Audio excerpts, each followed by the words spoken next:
কেউ বাড়িতে আছেন? কিছু ভিক্ষা দেন। হাল্ক, তুমি তো খুব শক্তিশালী, কিন্তু ভিক্ষা কর কেন?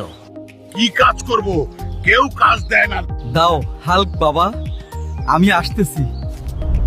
এই কুড়াল দিয়ে জঙ্গল থেকে কাঠ কেটে বাজারে বিক্রি করবা, তাহলে আর তোমাকে ভিক্ষা করতে হবে না। আপনি আমার চোখ খুলে দিয়েছেন না, আজ থেকে আমি কাজ করে খাবো। আসি তাহলে, দোয়া করবেন।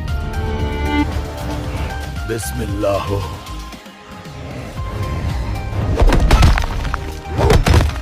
বিসমিল্লাহ।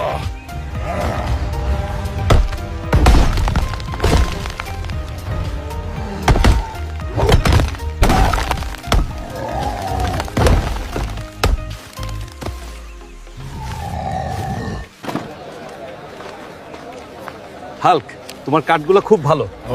এরপর আবার আনলে আমাকে কাঠগুলো দিবা। তাড়াতাড়ি খাওয়া দাওয়া করে আবার কাট কাটতে যেতে হবে। হাল্ক বাবা কেমন আছো? আলহামদুলিল্লাহ, আপনার কথা শোনার পর আমার আর ভিক্ষা করতে হয় না। এখন আমার অনেক টাকা। নবীজির শিক্ষা ভিক্ষা করো না, ভিক্ষা করার চাইতে কাজ করে খাওয়া অনেক বেশি সম্মানের।